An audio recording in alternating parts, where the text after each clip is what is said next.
Muy bien. Muy buenos días. Estamos nuevamente en este ciclo de conferencias recuperando nuestro patrimonio cultural compartido en el ciclo de este primer semestre del año, las misiones jesuitas de chiquitos en Bolivia. Lo hacemos a través de Radio Primavera de Cuernavaca, Morelos, y hoy día, miércoles 25 de mayo, vamos a hablar de la obra de restauración realizada por el arquitecto suizo Hans Roth Merz en las misiones de Chiquitos, Bolivia, y la importancia que a lo largo de 30 años de trabajos ininterrumpidos de este arquitecto se pudo, junto con las comunidades tradicionales de estos sitios en la parte oriente de Bolivia, en esta región llamada Chiquitos, se pudieron recuperar estas misiones que en el ciclo de este año, de este semestre, estamos hablando de cada una de ellas. Entonces vamos a dar inicio, vamos a tener al final a la presencia también del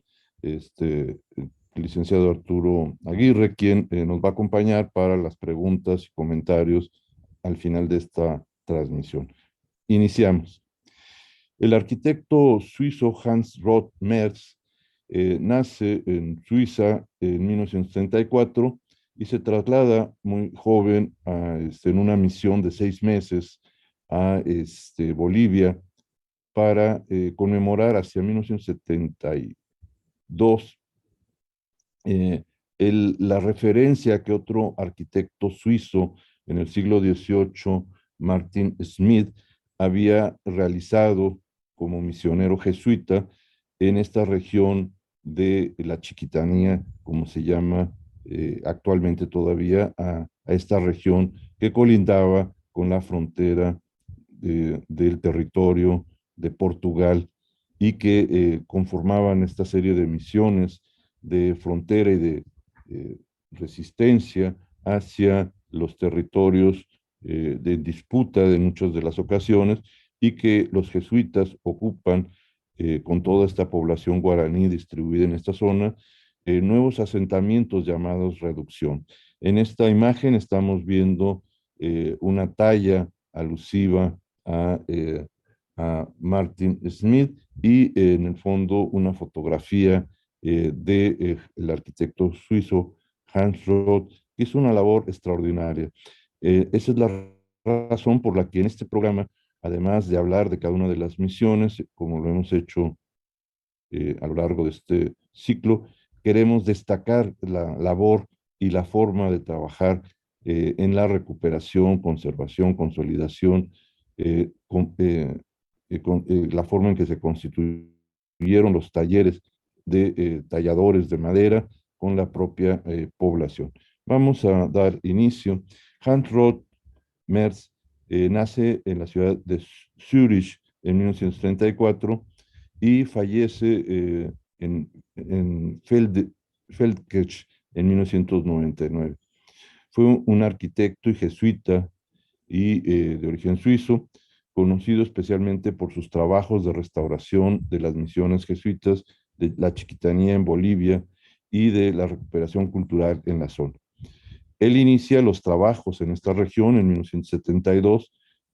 primeramente en la misión de San Rafael, de la cual ya hemos hablado en este ciclo de conferencias, y continuó con las construcciones de las misiones de Concepción, San Javier, ampliando posteriormente su labor a San Miguel, Santa Ana, San Rafael y San José. Su permanencia durante 30 años en el país, en Bolivia, lo empleó para construir, además de estos trabajos en las misiones, más de 200 edificaciones, entre ellas escuelas, hospitales, iglesias, capillas, casas para sacerdotes y de religiosos, particularmente en la región llamada la Chiquitanía. Se incorpora a la Compañía de Jesús hacia 1955. Él era hermano jesuita. Posteriormente realiza, ya incorporado como hermano jesuita, estudios de latín, griego y filosofía en Austria y en Alemania. Más tarde se diplomará en arquitectura en la Escuela Politécnica Federal de Zúrich en 1961 hasta 1966, tras realizar estancias en Irlanda, en África y Grecia. Viajó posteriormente a la India, donde trabajó en un gabinete de arquitectura en la ciudad de Nueva Delhi, de 1968 a 1970, y estudió teología en el seminario papal de Pune, en India. En la India, además, trabajó apoyando proyectos con la Madre Teresa de Calcuta, construyendo casas para los desamparados y una iglesia en la India. En 1970-72 realizó proyectos en Bellinzona, Suiza, para el Colegio Jesuita de Feldkirch, Austria, hasta que fue enviado a Bolivia por el procurador de la Compañía de Jesús en Zúrich, Félix A. Plattner, para restaurar las iglesias de la Chiquitanía. El procurador era además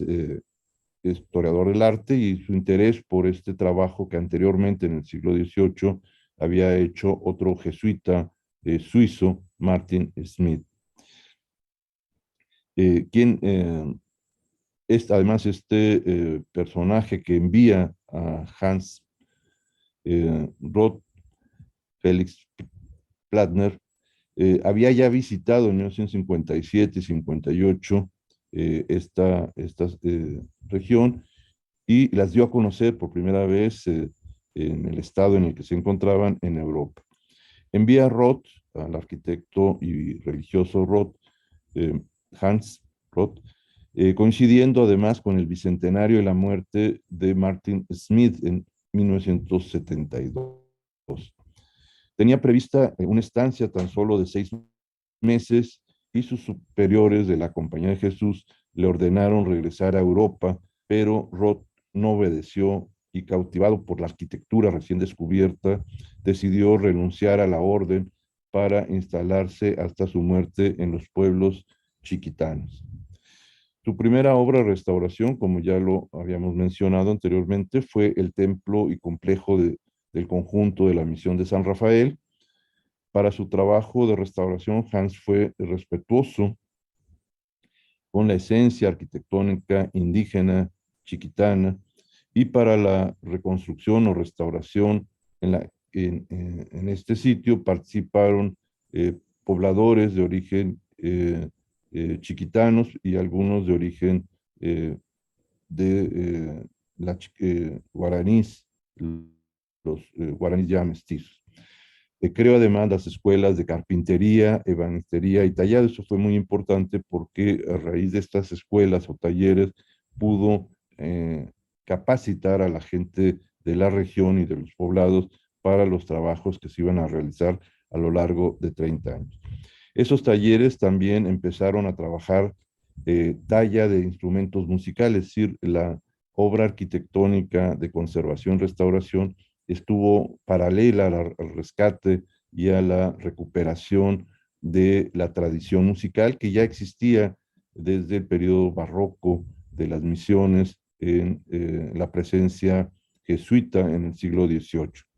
Se establecieron en el marco de esta actividad talleres de aprendizaje del Instituto Boliviano de Aprendizaje, que es el nombre que adquiere posteriormente. Fue en San Rafael y en Santa Ana de Velasco donde localizó y rescató 5,000 hojas de manuscritos de partituras de música barroca, guardados actualmente en el Archivo Musical de Chiquitos, y es uno de los archivos más importantes de música barroca a escala mundial. La recuperación de las partituras fue clave para la revitalización de una tradición musical cultural de la zona que ya había sido desarrollada y formada por las escuelas y talleres que los jesuitas habían hecho en estas reducciones y misiones. El trabajo de Hans Roth Merz fue clave para que en 1990 el conjunto misional de Concepción y otros más fueran declarados por la UNESCO Patrimonio de la Humanidad. En 1996, Roth fue el promotor también del primer Festival Internacional de Música Renacentista y Barroca Americana en las misiones de Chiquitos, es decir, en las misiones que iban siendo restauradas y recuperadas, se incorporaba en esos espacios religiosos eh, actividades culturales, musicales, en este festival que se realizaba de manera periódica. Ya como lo habíamos mencionado, Roth llega a Bolivia en 1972 e inicia la restauración de San Rafael y continuó con otras como la Concepción, San Javier y posteriormente San Miguel, Santa Ana, San Rafael y San José. Su permanencia, como lo hemos mencionado, durante 30 años en el país, lo empleó para construir una infinidad de otras obras eh, pías y de la comunidad como hospitales, iglesias, en donde residió hasta casi el final de su vida. Contrae nupcias con una enfermera alemana y crea dos hijos hasta 1999 en que fallece. Tenemos estas láminas que he tomado del Museo de Sitio de San José, antiguo San Juan Bautista, una de las misiones incluidas en la lista de Patrimonio de la Humanidad por la UNESCO, y en la que, además del funcionamiento de este conjunto, se tiene un muy buen museo, muy completo, en el que vienen de alguna manera las actividades y los planes de gestión y manejo que se han desarrollado a partir de la recuperación de las misiones, lo cual es muy importante porque no es solamente restaurar por restaurar, sino establecer un uso social, una recuperación patrimonial. Este plan de las misiones, de alguna manera, en este texto que aparece en la imagen, eh, plantea el fortalecimiento local de gestiones de patrimonio urbano, con una serie de medidas que ahí están enumeradas, la eh, sensibilización particularmente de la población de la zona en relación al patrimonio cultural, el desarrollo e implementación de planes integrales de manejo de patrimonio con actividades en la conservación, valoración de los conjuntos, museos y de las áreas urbanas patrimoniales, y una apropiación también por parte de la comunidad a través de talleres y de artesanías tradicionales y de el desarrollo de una actividad musical. Se tuvieron además en estos planes la gestión integrada del patrimonio cultural. Esto nos lleva a buenas prácticas en un plan permanente de mantenimiento, el desarrollo de actividades con la comunidad como artesanías, el plan de mejoramiento del entorno urbano como es el hábitat de sus pobladores y la conformación a través de la enseñanza, como fue originalmente en las misiones, de escuelas, taller, en la que sus propios pobladores y estudiantes podían incorporarse a los trabajos de recuperación en toda esta región y en sus misiones, como en trabajos en el resto de la población. El sitio patrimonial de San José eh, quedó finalmente como un gran conjunto misional rehabilitado, tanto en aspectos de conservación, consolidación, restauración, liberaciones de elementos que le afectaban a la estructura original, reintegraciones de elementos como cubiertas y de obras nuevas de integración y uso a través de espacios culturales y de los propios museos. Eh, Estas láminas, que son muy interesantes y muy completas, hablan de los autores del conjunto misional, es decir, dan referencia a quienes fueron los padres jesuitas que hicieron los primeros establecimientos, la actividad que ellos tuvieron con los pobladores y las actividades de sus pobladores en torno a la apropiación y su economía de subsistencia y además la actividad que realizaban para la misión. El conjunto misional conforma un sistema importante, constructivo, no solamente en la imagen que vemos en la parte de abajo de San José, sino en algunas otras en la región de Río Grande, en Brasil, y de otras regiones como Trinidad en Paraguay y en la parte de Argentina, donde en conjunto se han identificado alrededor de 30 misiones que se conservan de la última etapa a partir de la migración de 1750 del territorio en el que estaban originalmente y que fueron expulsados por tratados entre España y Portugal. San José Chiquitos es un pueblo misional exitoso desde su origen y ha permanecido a lo largo del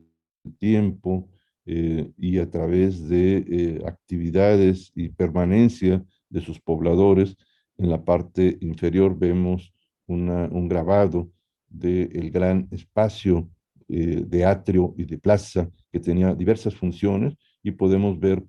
cómo están las cruces procesionales periféricas a este espacio y una cruz central en la que está rodeada de 4 palmeras. Vemos la torre campanario, el templo, una capilla hacia el camposanto y otras instalaciones en la zona del taller y las huertas en la parte posterior. Esta arquitectura de las misiones generó una nueva utopía, una utopía única que se genera en el urbanismo de estas misiones y en el asentamiento arquitectónico, como podemos ver en estas imágenes de las habitaciones que existían y que existen actualmente, muchas de las cuales cambiaron estas cubiertas de palma a cubiertas de teja para garantizar una mayor permanencia, el trabajo de retablos y de talla y de pintura mural en los interiores del conjunto y una imagen de este emplazamiento original de estas misiones.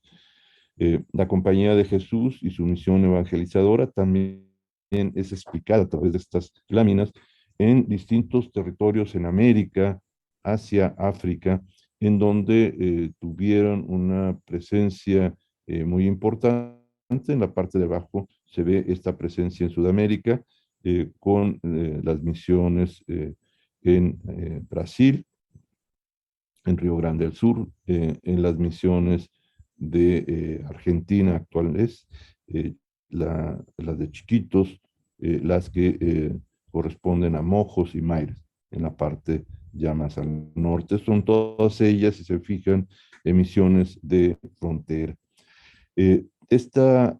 relación que se tuvo y que está presente en esta exposición permanente del museo son el encuentro de dos culturas, es decir, la diversidad cultural de estos grupos indígenas, donde los guaraníes era el grupo predominante, y la presencia de los jesuitas con una cultura europea y una transformación entre estos dos mundos, estas dos concepciones, que en estas explicaciones que tenemos resultan muy importantes. Los jesuitas en esta región llamada Chiquitanía, pues tiene una actividad importante en las fiestas, tradiciones y organización con la comunidad, las mayordomías, y aquí se puede ver las distintas celebraciones que se tienen en este y en otras de las misiones.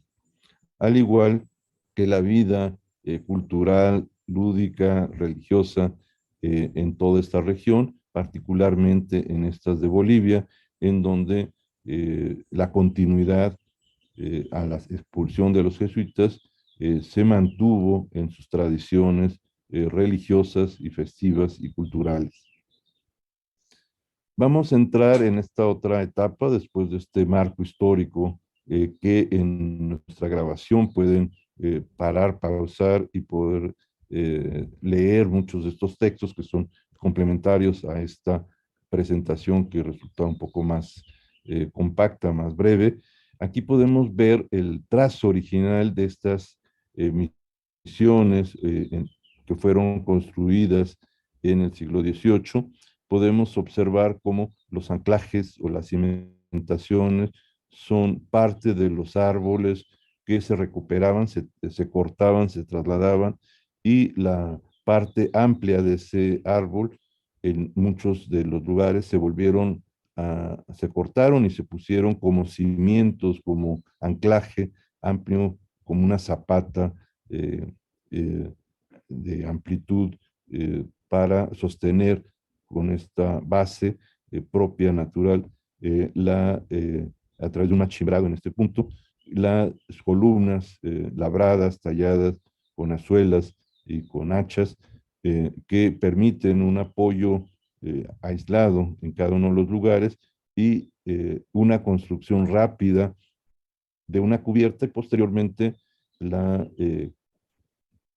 colocación de muros que cierran el espacio, pero que la parte importante de la estructura original se sostiene sin los muros. Los muros simplemente son muros divisorios, y los pórticos, que son estos que tenemos con el uso también de madera, tanto en las columnas como en las armaduras, eh, en algunos pórticos que se hicieron, los menos, pero que se hicieron con mamposterías o con adobes y tierra, este, en algunas de las menciones, particularmente la de San José. Aquí vemos parte de ese apoyo original que tuvieron en los trabajos de restauración que ser sustituidos porque habían perdido su capacidad de carga. Entonces esta cimentación tuvo que ser restituida con una cimentación más contemporánea a base de colados de concreto, aislados en esta parte, pero integrados con unos anclajes que vamos a ver en la parte de las columnas, que sí se pudieron recuperar muchas de ellas, y algunas se tuvieron que restituir a través de una talla similar a la original. Aquí vemos cómo en el sistema constructivo original el anclaje de estos troncones enterrados anclaban a las columnas en la parte superior. Aquí vemos 3 ejemplos. Y luego cómo esta columna de madera, por asentamientos, eh, se desplaza y se inclina, y lo que es el muro que recubre, que es un muro divisorio, presenta esta inclinación y falla que fue corregida en los trabajos, estabilizando la inclinación. Hay estos arcos de madera también que permiten apoyos intermedios, estas armaduras también, en los volados perimetrales, en los pasillos, en uno de los caminos interiores de la nave. Son 3 naves, una principal al centro y 2 laterales, y las armaduras con estas tijeras, tensores de madera, y una cubierta con teja de barro. Aquí podemos ver cómo el arco de madera sirve de apoyo intermedio en un claro entre la nave principal y la lateral, y luego las vigas de la cubierta a 2 aguas con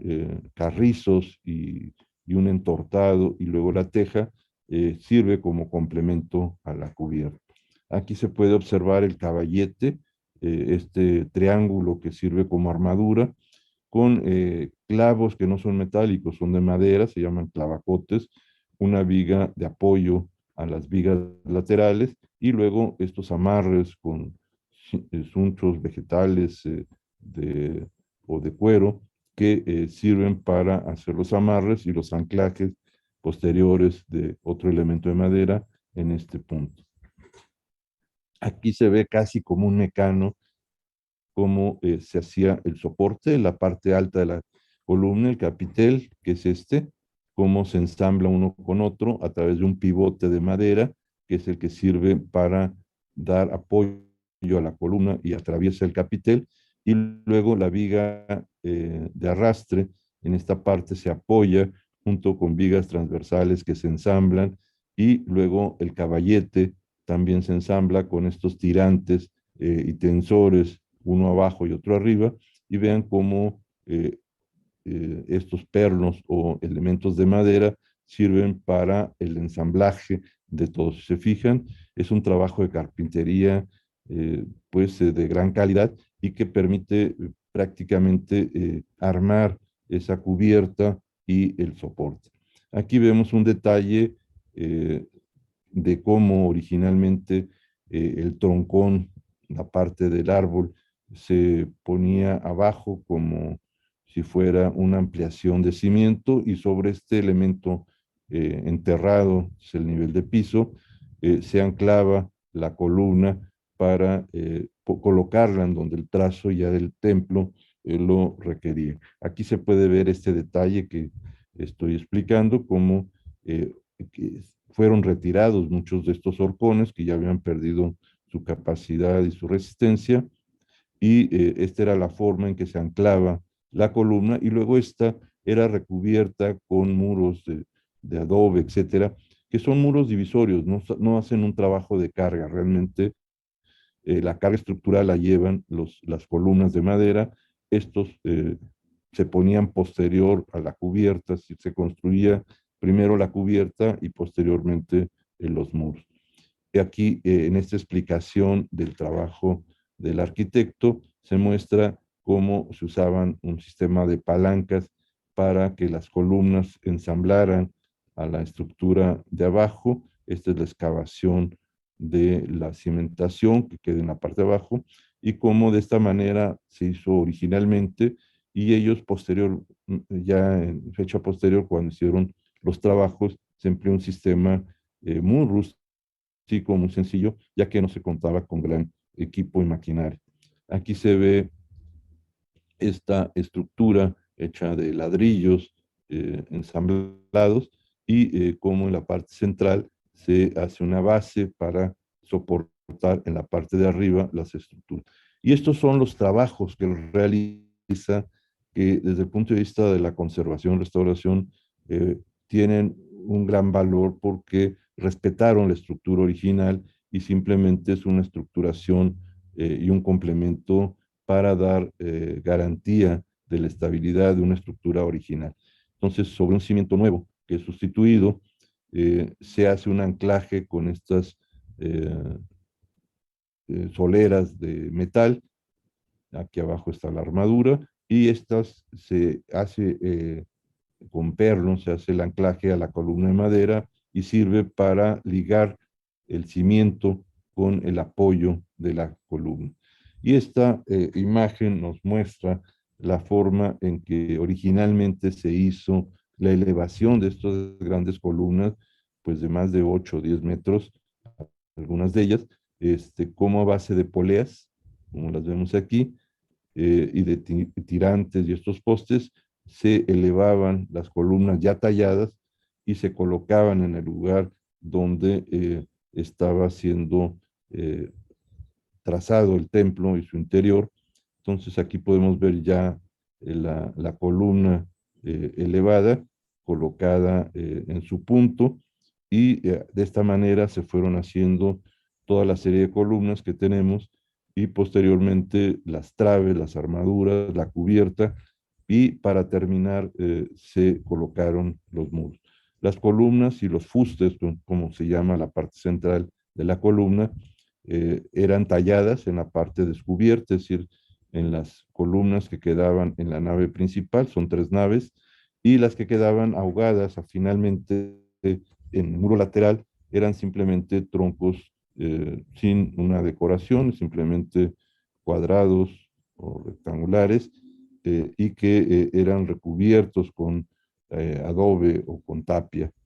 Y esta es la forma de cortar los troncos para hacer estas piezas, que son las piezas que sirven para los travesaños de vigas en la cubierta. Y aquí se puede ver cómo es cortada la caña, el carrizo, para sobre estos soportes colocarlas. Aquí vienen los amarres, y luego cómo se rellenan con algún otro material para posteriormente poner la teja. Esta es una vista de abajo hacia arriba. Este es uno de los muros, una esquina. Aquí se ve una viga, se ve otra, y se ve el muro de carrizo, cómo se recubre con, en algunos casos con tablas o con lodo, y estas piezas que vimos, cómo se colocan en la parte de arriba para soportar a la estructura. Estos son algunos pisos que fueron encontrados en distintos niveles en la estructura interior del conjunto. Y estos se llaman goznes, son los soportes de los grandes portones. Había tres principales, o a veces uno en la fachada principal, con dos ventanas laterales. En algunos hay tres puertas, y luego tenemos dos puertas laterales al camposanto y al patio de los talleres. Estos portones eran de madera gruesa, entablerada, y el soporte para girar es a base de estos elementos de metal. Y esta es la forma con este anillo con el cual se le da la fuerza y rigidez y el giro que estos portones tenían, y la capacidad de carga del peso de este sobre esta base, y es la solución de lo que podrían ser en una puerta más ligera, las bisagras. Estos son el soporte, estos goznes, como se le llama, de las puertas de gran tamaño y gran peso. Y lo que es también muy interesante es el trazo, es decir, no fue nada más levantado sin ton y son. Hay un estudio de proporciones armónicas, y aquí podemos ver cómo ese trazo circular de 4 o 5 círculos en las intersecciones y en las proporciones que tenemos acá coincide con el alzado y los elementos que son colocados en, en los presbiterios laterales como fachadas interiores o en la fachada principal. Aquí vemos en los confesionarios cómo el trabajo y el diseño y la proporción fueron perfectamente estudiados, no se hicieron simplemente sin ton y son. Aquí vemos cómo eh, observamos 5 círculos y cómo un círculo principal hace un envolvente, da la proporción del ancho, la altura, el roleo barroco en estos 2 puntos. Esta diagonal marca el cruce y la altura de estos 3 espacios interiores al confesionario, y este es visto desde arriba, cómo se empotra en ese muro divisorio que tiene estas aberturas para los confesionarios, son 4, las ventanas y las puertas, y, eh, y el diseño y las medidas y proporciones en varas y en palmos de la medida española. Este es un corte longitudinal, aquí se ve la cubierta inclinada de las 2 aguas que la nave principal tiene. Vemos aquí las aberturas en las ventanas laterales, por eso es un muro divisorio, no es un muro de carga, las columnas talladas, y en el presbiterio, que es aquí el arco triunfal, entre el presbiterio y la nave,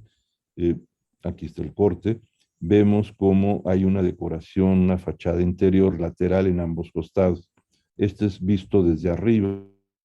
vean cómo son muros anchos, de material principalmente de adobe o de tapia,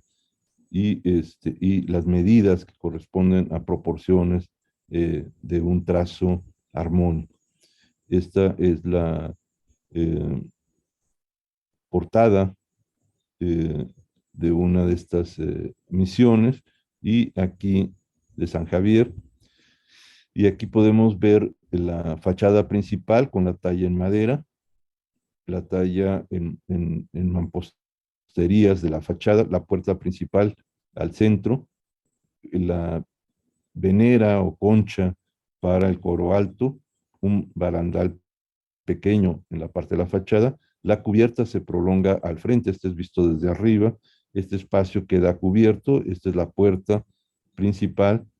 y luego las 2 cubiertas a 2 aguas se extienden para proteger los muros laterales y la pintura. Aquí se ve la columna del pasillo, aquí hay otra del otro pasillo, y luego cómo eh, se abre a las habitaciones laterales, también con el uso de cubiertas inclinadas y con teja. Estas son las proporciones que son extraordinarias de la iglesia San Javier. Vemos cómo está perfectamente hecho a base de estos círculos que generan trazos armónicos y de ahí la apreciación y la calidad estética y visual que estas fachadas tienen a la visual. Entonces, podemos ver cómo esos trazos corresponden a trazos previos, estos no aparecen en la fachada, aparece ya el diseño final, pero son hechas estas portadas con un trazo de un gran conocimiento de la arquitectura que tenía este jesuita y arquitecto Martin Schmidt en el siglo XVIII. Y esta imagen que estoy colocando aquí habla un poco de la planta de distribución de una misión en un formato muy sencillo. Hay una gran plaza, que podríamos decir que era como un atrio, pero era una plaza de usos múltiples. Este es el eje principal, a una cruz central con 4 palmeras, cuatro cruces o capillas, posas que eran puestas temporalmente para las celebraciones, el templo, que en este caso coincide con el eje principal, 2 capillas funerarias en este punto, y los 2 patios, este patio con 4 cuadrantes corresponde al Camposanto. Este es un espacio exterior a la misión para las mujeres y niños huérfanos y viudas que eran congregadas en este espacio, eh, a diferencia de los que ocupaban casas en estas manzanas de la población en cuartos circulares, en cuartos por cada familia. Regresando a la misión, el otro componente es el patio de los talleres. Estos son los espacios de los talleres, las casas de los padres y almacenes, algunas otras construcciones, funciones diferentes y una gran huerta en la parte posterior. Entonces, este conjunto de taller, escuela, camposanto, templo, huerta, es el núcleo principal de los padres, el espacio común que es este, y luego el asentamiento perimetral en una elevación que da una referencia visual a todo el conjunto de la hacienda, perdón, de la misión. Y si se fijan, las casas siguen un poco las curvas de nivel circular. Es decir, esta es la parte más alta del cerro, de la loma, y la curva de nivel que va generándose permite hacer este trazo eh, eh, regular sobre una topografía cónica en la que se garantizan los escurrimientos a captación de agua en la parte de abajo y vean las calles como son circulaciones amplias en cada uno de estos espacios. Y estas son una casa vernácula común y corriente, como son cubiertas similares de palma a 2 aguas, los forcones. Entonces hay un gran conocimiento de esta población, esta es arquitectura vernácula tradicional, del uso de la madera, de la palma y elementos que en el lugar se encuentran, muros divisorios, simplemente de bajareque. La estructura es una estructura portante de estos horcones. Y este es el sistema que se utiliza también de bajareque, que es un tejido de postes de madera, aquí podemos ver uno,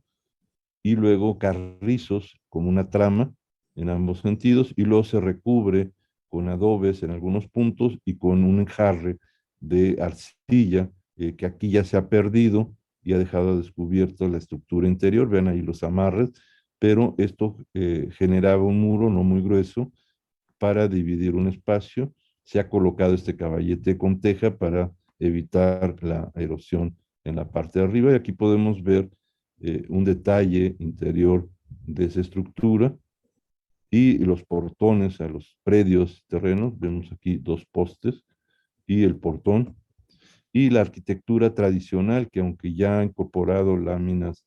de asbesto, de zinc, y en algunas se conserva la teja original, vean la estructura de sus muros, es una estructura portante de madera,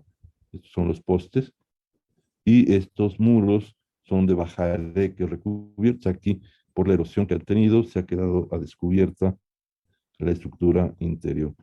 y cómo la tradición en el uso de la madera, pues los llevó ya con la presencia de animales de tiro en la misión a la elaboración de carretas para el transporte de los productos que se hacían en el campo, de las estancias de ganado que además había, y vean cómo hay un conocimiento del trabajo en madera para hacer estas ruedas, la trabazón de la armadura de la carreta, y entramos rápidamente ya en la etapa final en un museo de sitio en donde hay una escultura alusiva al arquitecto Hans Roth. Este es el museo de sitio en donde se pueden ver algunos de los trabajos que se realizaban en estos talleres por parte de ellos. Aquí algunas vigas que fueron recuperadas y sustituidas, algunos goteros que fueron guardados para referencias, capiteles, bancas o muebles que se restauraron. Aquí es una banca original que se ha puesto en el museo de sitio. El trabajo de recuperación de pintura mural, aquí la podemos ver, que fue también un trabajo que se hizo en todas las misiones, y estas maquetas que se hacían de algunas de estas misiones y cuál era la forma de su distribución urbana que hemos mencionado. Y algunos modelos de muchas de estas 200 construcciones que también se hicieron para las comunidades, usando la madera, el bajareque, el adobe, y aquí se ve una estructura con un apoyo central en esta maqueta. Acá se ve una iglesia, una capilla que también se desarrolló dentro de esas 200 obras que se hicieron.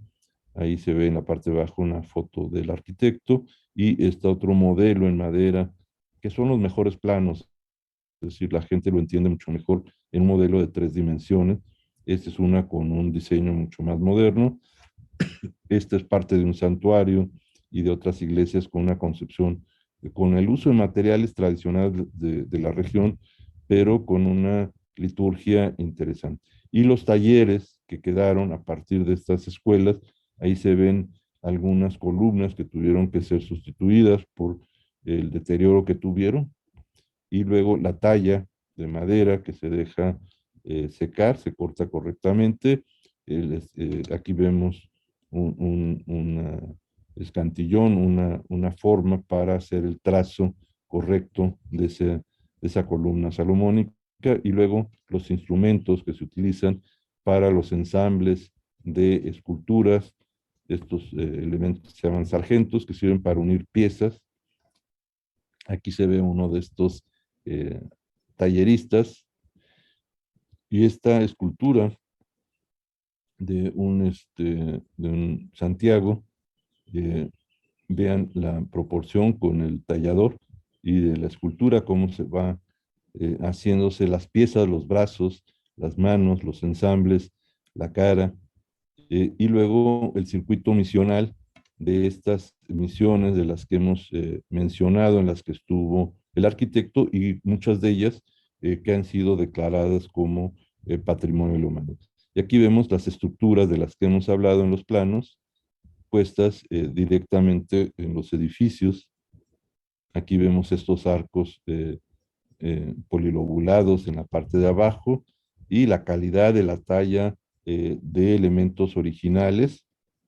como estos, y restituciones en base a algunas piezas que se localizaron, no en todos los casos, pero sí como un referente, los goteros para proteger la madera, los ensambles, los arcos, cómo se hace la intersección entre 3 piezas, los remates, los caballetes con doble tirante, otro caballete con los goteros al frente y la teja. Es una teja de gran tamaño. La parte interior de los techos con carrizo, y se usó el mismo sistema tradicional, arriba un de lodo y la teja, y cómo estos pasillos protegen de la lluvia, el sol, la circulación entre el espacio interior y el exterior, y los murales, algunas de piezas de las que vimos que se ensamblan unas con otras, parte de un capitel, y luego los anclajes que se fueron haciendo en distintos espacios y distintas soluciones. Aquí se ve este elemento de concreto que se sustituyó en la parte de abajo y este anclaje diferente al anterior, o estos que son anclajes de macho y hembra con mampostería, y los espacios interiores que fueron restauradas, la pintura y hubo restituidos elementos. Este es el coro alto, este otro espacio interior. En algunos la madera aparece tal cual y en otros la madera estuvo policromada con estos diseños que, además del fuste de la columna, con esta forma, eh, tiene una decoración y una pintura que se agrega al conjunto. Estos son arcos interiores para ayudar a las descargas en estos tramos tan largos. Y aquí hay 3 arcos que ayudan a descargar los anclajes con otra solución muy diferente. Estos entre madera y madera, como se hizo esta otra solución. El uso y restitución en ventanas de madera. Aquí vemos una con un oscuro, que son la puerta interior, no se usaba vidrio, y como en algunas partes del conjunto, la columna del reloj de sol se conserva la original. Aquí se ve la base en mampostería, y luego como hay un ensamblaje aquí entre el fuste de esta columna, el soporte para la piedra del reloj. Y pues con esto damos una visión muy, muy rápida de un trabajo de 30 años en la recuperación de estas misiones, y pues les damos las gracias a Wige o a Wige, que es muchas gracias en guaraní, esta lengua que sigue presente en algunos lugares como Paraguay y particularmente también en Bolivia, pero en Paraguay es una de las lenguas oficiales de estos grupos originales. Entonces, tenemos unos minutos, vamos a regresar al estudio y vamos a dar respuesta a algunas de las preguntas que el público a través del chat nos pueden hacer. Yo pido a los conductores que están en cabina que si me las pueden hacer llegar en el chat de esta plataforma para irlas contestando. Tengo ya una aquí, la primera, y si hay algunas otras, con mucho gusto, o si alguien está en, en pantalla, podemos hacerla directamente abriendo el sonido. Entonces, tengo una pregunta de Ana María Romero. Dice, buenos días. En este caso del restaurador y arquitecto Hans Roth Merz, ¿quién lo envía a Bolivia? ¿Es el gobierno boliviano o él de su país de origen?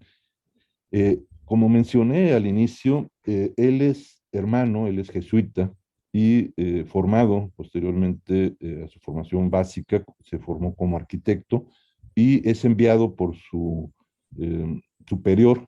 que había ya estado en la región y que había llevado a Europa la referencia de estas misiones que debían ser recuperadas, y coincidiendo con la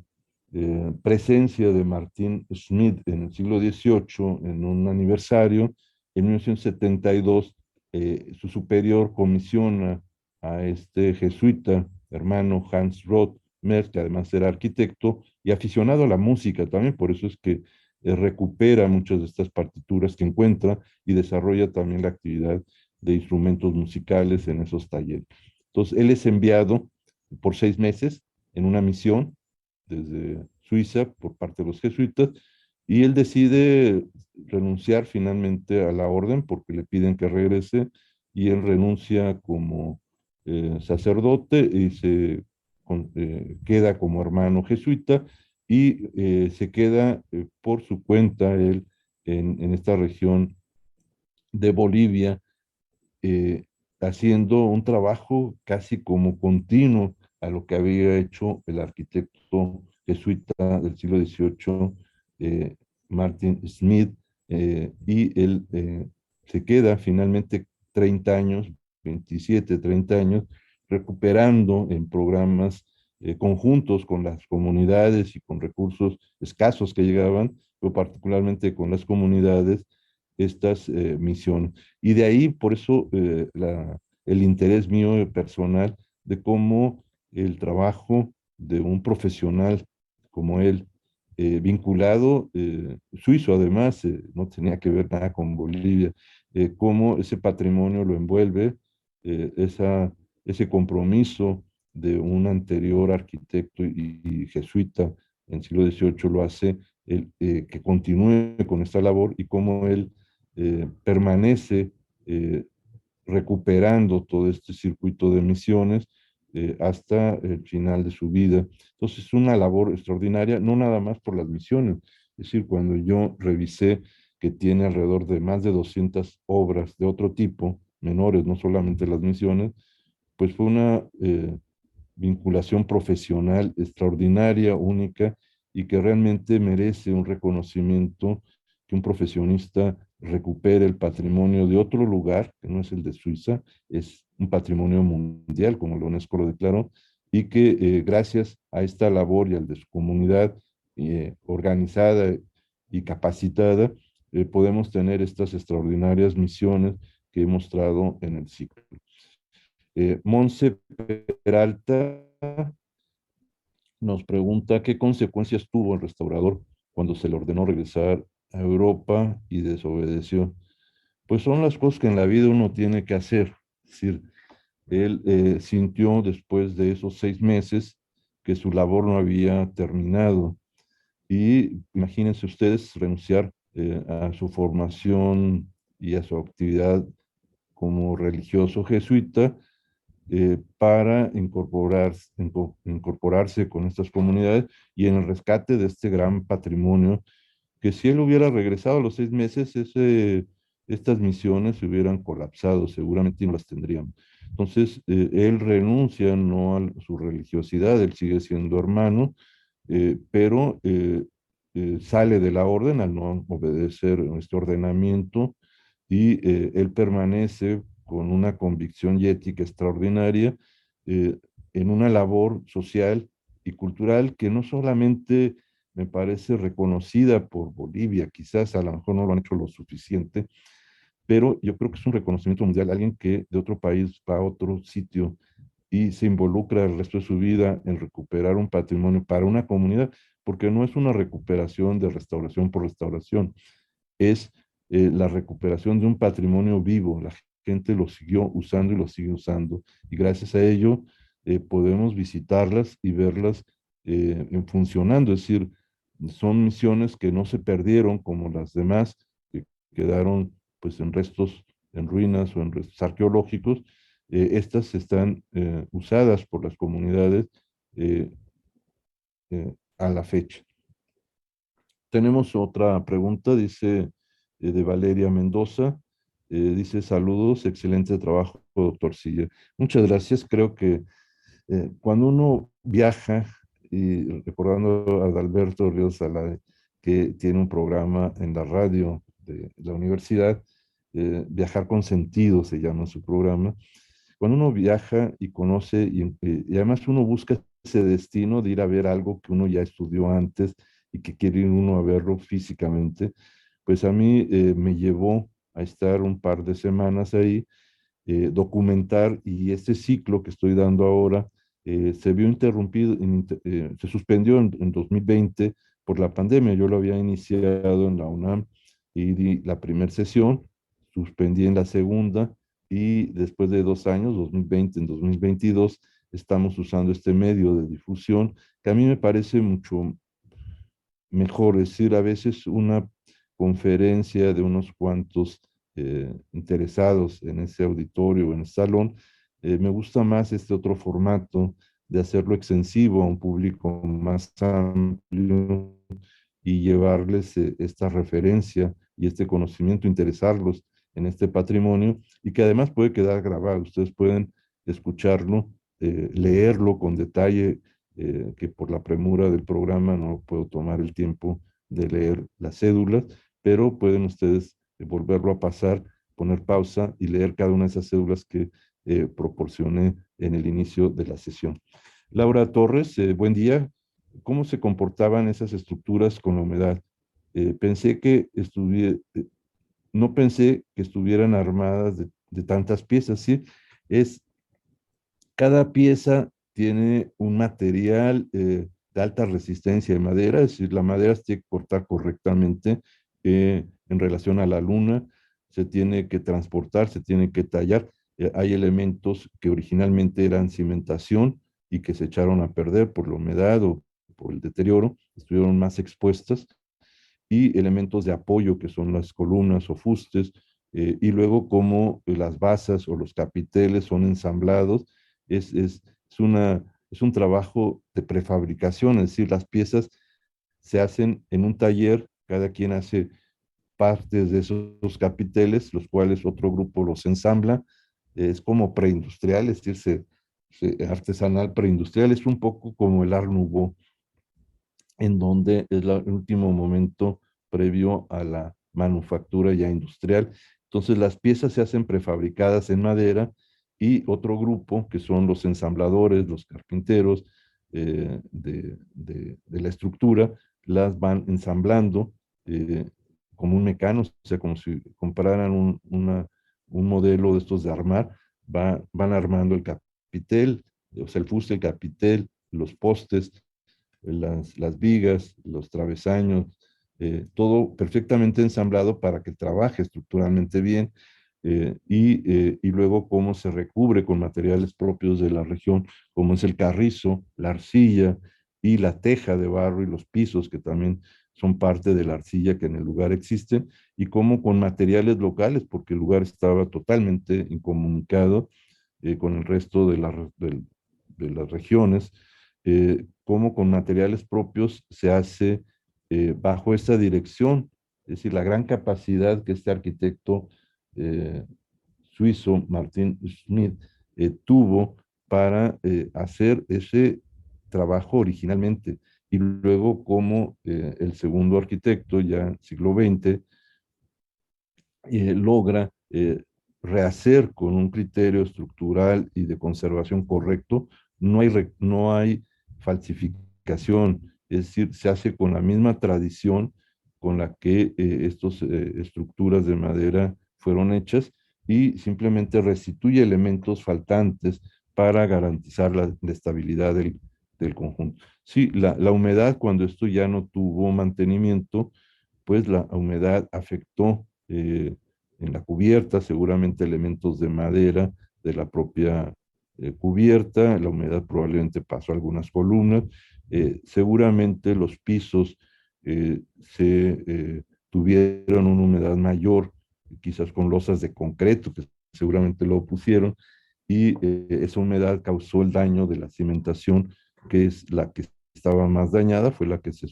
sustituyó en todos los casos, y algunos elementos de las cubiertas, eh, sobre todo las vigas, que estaban en contacto seguramente por filtraciones con la humedad que venía de